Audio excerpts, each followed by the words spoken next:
سەبارەت بە غەدر لە سلێمانی پەرلەمانتارێکی پارتی ئەمڕۆ لێدوانی داوە کە دەڵێ خەرجی سنووری سلێمانی ماگانە 400 میلیۆن دۆلارە بەڵام داهاتەکەی 40 میلیۆن دۆلارە. ئینی بۆچی غەدر لە سلێمانی دەکرێتەوە؟ لەو ئێستا لەو بڕەنەوتش کە هەناردەی دەرەوە دەکرێت پەنجای ناکەوێتە سنووری پارێزگای سلێمانی، ینی 450,000 بەرمیلە، ینی 400,000 لە سنووری هەولێر و دۆ کە بۆچی غەدری لێ دەکرێت؟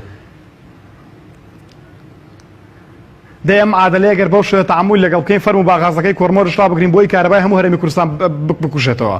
ئەگەر ئەم عادلە بەو شێوە تەعامل لەگەڵ دەکەین فەرمو بارێزگای کارەباوی دوکان و دەربەندیخانی کە 650 مێگاوات کارەبا بەرهەم دەهێنن باڕای بگرین. ئەگەر بەم عادلەیە تەعاملی لەگەڵ دەکەین فەرمو بابێن بیرەکانی شیواشۆک کە بەستانەوەت ڕێژەی کەمی کردو بە پلانێکی عەمدەنی حکومەتی هەرێمی کوردستان کە لە بەرامبەردا بیرەنەوتەکانی سنووری پارێزگای هەولێر و دوهۆک ئیدامیان پێدرێت و عقودەنەوتەکان دەهێنە مەنطقەیە فەرمو بانەوت شڕا بگرین. ئەمانە کۆمەڵێک داتای چاواشەکارین، ئەمانە کۆمەڵێک شتن بۆ بەلا ڕێدابردننی ڕاستەقینەی بابەتەکان.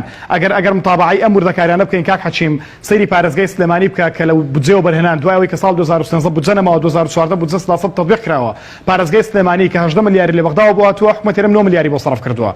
ئەگەر متابعە بکەین پارێزگای هەولێر بودجەکەی کەم نەکراوەتەوە، دوهۆک کەم نەکراوەتەوە، سەرباری ئەمەشپارەی نەوت بە 5 میلیۆن و 10 میلیۆن بۆیان تەرخان کراوە کە لەم راپۆرتەی بەردەستم من دواتر ئاماژەم پێشتر ئاماژەم پێکرد دواتریش بڵاوی دەکەمەوە بۆی خەڵکی کوردستان بەرچاوی ڕوون بێت لەم سەواشەکاریانە.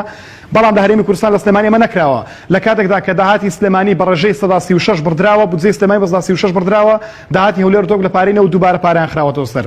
لە کاتێکدا کە لە پارێزگای سلێمانی کاتێک کە دوو ئیدارەیی بووە کە تەنها 43 هەبووە، دنیایەک زانکۆ و پرۆژەی نیشتەجێبوون و ملیاران دۆلار بۆ سلفەی عقار و زەواج و یەکەکانی نیشتەجێبوون تەرخان کراون، لە هەولێر پارەکە دزراوە بەداخەوە، لە هەولێر پارەکە تەخشان و پەخشانی پێکراوە. پرۆژەی 100 مەتری لە هەولێر تەواو بوو، 120 تەواو بوو، 150 پلانی بۆ دانراوە، ئیشی لەسەر دەکرێت، 200 خەریکن کاری لەسەر دەکەن، تا ئێستا پرۆژەی 100 مەتری سلێمانی پاری بۆ تەرخان نەکراوە.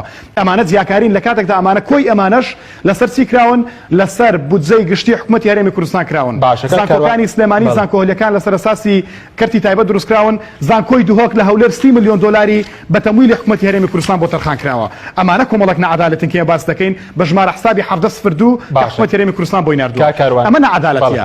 ئەمەیە کە ئێستا تەماشا بکەین هێزەکانی هێشتا، هێزەکانی زێرەفانی، هێزەکانی دژەتیرۆری پارتی بودجیان ئەوەندەونیوی هێزەکانی بەرگری فریاکەوتن و پێشمەرگە و دەستگای زانیاری لە کاتدا هەمان ئەرک و هەمان ڕۆبەری هەمان پێوانی پێشمەرگەشیان ئەمان ئەوەیە کە قبولمان نەکردووە، ئەوەیە کاک حەچیم کە ئێمە قبوڵی ناکەین، داوای لامەرکەزتمان کردووە، داوامان کردووە کە ناکرێت داهاتەکانی هەرێمی کوردستان هەمووی بهێنرێت لە شاری هەولێر کۆ بکرێتەوە، تەواوی خەڵکی کوردستان برسی بکرێت.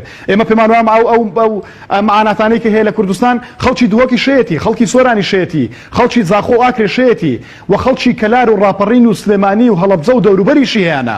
بۆیە هەرێمی کوردستان زیاتر لە هەر کاتێک بە تعریفیشی دەستوریش کە ئێمە هەرێمێکی فیدراڵین و عێراق خۆی دەوڵەتێکی فیدراڵیە دەبێت لامەرکەزە جێبەجێ بکرێت و ئەم لامەرکەزە کەس ناکرێت تاوانبار بکرێتیدا بەداخەوە داتای چاواشەکاری بڵاو دەکرێتەوە، باس لەوە دەکرێت کە 300 میلیۆن دۆلار ئەگەر عەفوم کە یەک جملە تەواو دەکەم 300 میلیۆن دۆلارە کاک حەچیم کاتێک کە باس لامەرکەزەت دەکەین بەداخەوە خەڵکی نەخوێندەوار ناکرێت قسەی لەسەر بکات. ئەم بابەتە پرسێکی زانستیە. لامەرکەزیەت واتە لامەرکەزەتی ئیداری و دارایی، لامەرکەزەتی ئیداری و کارجەڕی، باس لامەرکەزەتی سیاسی ناکەین تا موسە لە سلێمانیەوە دابین بکرێت. ئێمە باس لە خزمەتگوزاری دەکەین، باس لەوە ناکەین کە موسە بین لە سلێمانیەوە دابەش بکەین تا خەڵک بێ باس لەوە بکە موچەی سلێمانی ئەوەندەی و موچەی هەولێر ئەوەندەی لە کاتدا کە من دڵنیاتان دەکەمەوە کە موچەی پارێزگای سلێمانی 148 و شارەکانی تر لە هەرێمی کوردستان زۆر زیاترن لەو ڕێژە.